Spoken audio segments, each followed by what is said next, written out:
اللهم صل على محمد وعلى آل محمد كما صليت على إبراهيم وعلى آل إبراهيم إنك حميد مجيد. اللهم بارك على محمد وعلى آل محمد كما باركت على إبراهيم وعلى آل إبراهيم إنك حميد مجيد.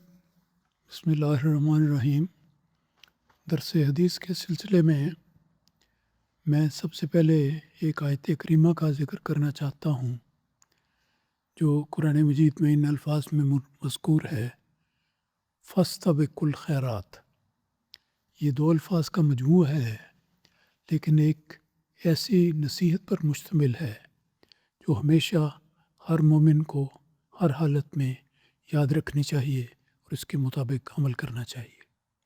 ترجمہ ان دو الفاظ کا یہ ہے کہ اے مومنو، تم نیکی کے میدان میں ہمیشہ ایک دوسرے سے آگے بڑھنے کی کوشش کرو. یہ الفاظ میرے ہیں، لیکن مضمون اس سے بہت گہرا اور بہت جامع ہے کہ نیکی کی کوئی راہ بھی انسان کے ساتھ سامنے آئے، نیکی کرنے کا کوئی بھی موقع سامنے آئے، ہمیشہ ایک دوسرے سے مومنانہ جذبے کے ساتھ بڑھنے کی کوشش کرنی چاہیے.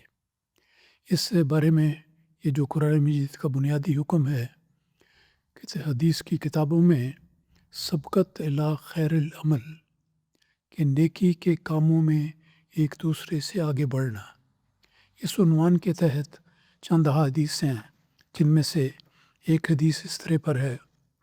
حضرت ابو ایوب رضی اللہ تعالیٰ عنہ بیان کرتے ہیں کہ ایک شخص نے ایک بار حضرت صلی اللہ علیہ وسلم کی خدمت میں حاضر ہو کر عرض کیا کہ یا رسول اللہ، مجھے کوئی ایسا گھر بتائیے جو مجھے جنت میں لے جائے. اس پر رسول اکرم صلی اللہ علیہ وسلم نے فرمایا کہ بات بڑی آسان ہے کہ اللہ تعالیٰ کی عبادت کرو اور اس کے ساتھ کسی کو شریک نہ ٹھہراؤ، نماز باجماعت پڑھو، زکوٰۃ دو اور رشتہ داروں سے صلہ رحمی اور حسن سلوک کرو. یہ کیا ہی پرمعرفت بیان ہے رسول اکرم صلی اللہ علیہ وسلم کا. ایک شخص سے آ کے نیکی کے رستوں کا پتہ پوچھا کہ یہ جو قرآن مجید میں حکم آیا ہے کہ ایک دوسرے سے نیکی میں آگے بڑھو، تو مجھے اس کے رستوں کی نشاندہی فرمائیں. تو رسول خدا صلی اللہ علیہ وسلم نے ایک نہیں کئی باتوں کی نشاندہی کی جو قرآن مجید کی تعلیم کے مطابق اور رسول اکرم صلی اللہ علیہ وسلم کے ارشاد میں مذکور باتیں ہیں. آپ نے فرمایا کہ سب سے پہلی بات یہ ہے کہ تم اللہ تعالیٰ کی عبادت کرو، عبادت بھی کرو اور اللہ تعالیٰ کی کرو. اس میں یہ مضمون ہے کہ اللہ تعالیٰ کی رضا کی خاطر اللہ تعالیٰ کے دیے ہوئے احکام کو مد نظر رکھتے ہوئے صحیح طور پر اور دل ڈال کر عبادت کرنا، یہ عبادت ہے. تو پہلا فرمایا کہ اللہ تعالیٰ کی عبادت کرو. دوسرا فرمایا کہ اس کے ساتھ کسی کو شریک نہ ٹھہراؤ. وحدہ لا شریک ذات اللہ تعالیٰ کی ہے، کسی کو اس کے ساتھ شریک نہ ٹھہراؤ. تیسری بات جو عملی بات ہے، یہ روزمرہ کی بات ہے، اس میں فرمایا کہ نماز باجماعت پڑھو.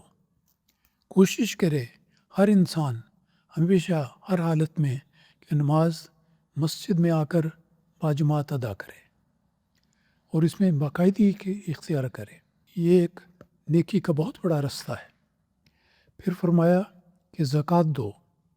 یہ ایک بنیادی حکم، اسے ایک حکم ہے اسلام کی تعلیمات میں سے. اور اگلی بات آپ نے یہ فرمائی کہ رشتہ داروں سے صلہ رحمی اور حسن سلوک کرو.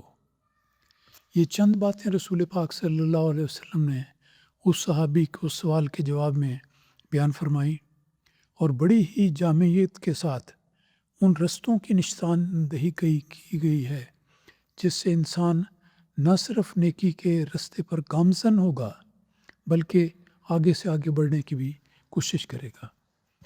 اگلی حدیث کو دیکھتے ہیں۔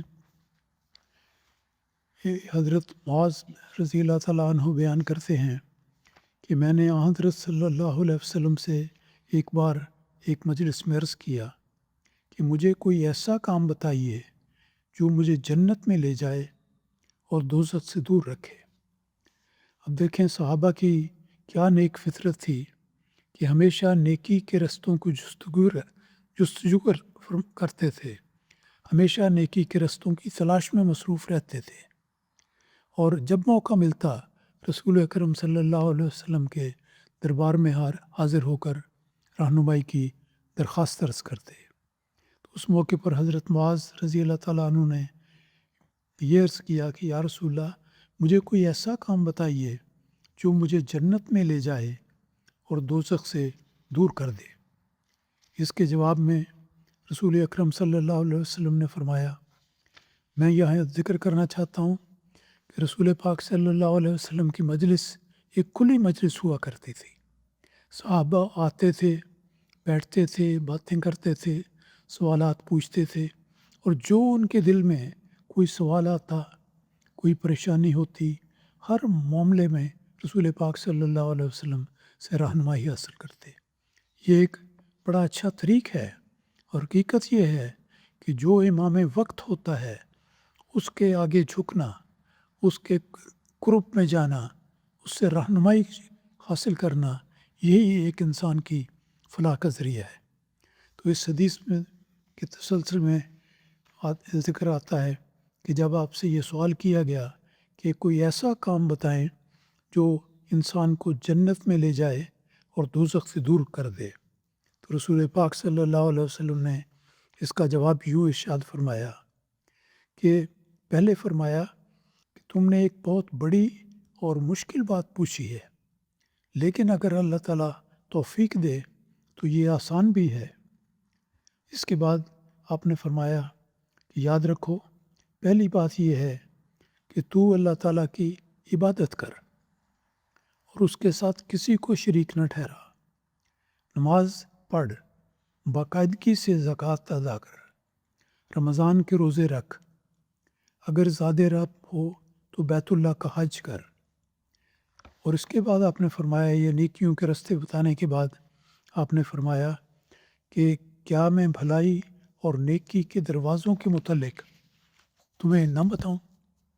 یہ بھی ایک انداز ہے بہت ہی دلگداز کرنے والا کہ رسول اکرم صلی اللہ علیہ وسلم کس طرح پیار سے اپنے صحابہ سے پوچھتے تھے کہ نیکی کی کچھ باتیں تو تم نے پوچھی ہیں، کیا تم یہ پسند نہیں کرتے کہ میں تمہیں کچھ اور بتاؤں اور نیکی اور بھلائی کے دروازے نہ بتاؤں تاکہ سیدھے تم جنت میں چلے جاؤ؟ اور صحابہ کا جواب کیا تھا؟ انہوں نے عرض کیا کہ یا رسول اللہ، ضرور فرمائیے، ضرور مجھے بتائیں۔ تو اس پر رسول اکرم صلی اللہ علیہ وسلم نے فرمایا کہ روزہ گناہوں سے بچنے کی ڈھال ہے۔ یہ ایک فقرہ ہے جو یاد رکھنے والا ہے۔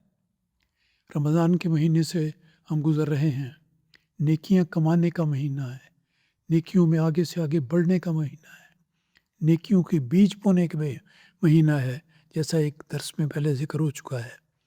تو یہاں پر آپ نے فرمایا کہ اس بات کو یاد رکھو کہ روزہ گناہوں سے بچنے کی ڈھال ہے۔ ڈھال اس ہتھیار کو کہتے ہیں جو انسان میدان جنگ میں اپنے آپ کو بچاؤ کے لیے، دشمن کے حملے سے بچاؤ کے لیے استعمال کرتا ہے۔ تو اگر انسان کے ہاتھ میں ایک ایسی ڈھال آ جائے تو جو دشمن کے حملے سے بچائے، تو وہ روحانی لحاظ سے دیکھا جائے تو روزہ ہے۔ روزہ انسان کو برائیوں سے، گمراہیوں سے، خطاؤں سے، غلطیوں سے اور ہر قسم کی بری باتوں سے بچاتا ہے۔ ایک جامع عبادت ہے جس کے تقاضے پورے کرنے کے نتیجے میں انسان نیکی کے راستے میں آگے سے آگے بڑھتا چلا جاتا ہے اور اپنی منزل کو پا لیتا ہے۔ اللہ تعالیٰ ہمیں توفیق دے کہ ہم اس راز کو پانے والے ہوں اور نیکی پر چلنے کے اس طریق کو اپنی زندگی میں اختیار کرنے والے ہوں۔ اللہ تعالیٰ ہمیں توفیق دے۔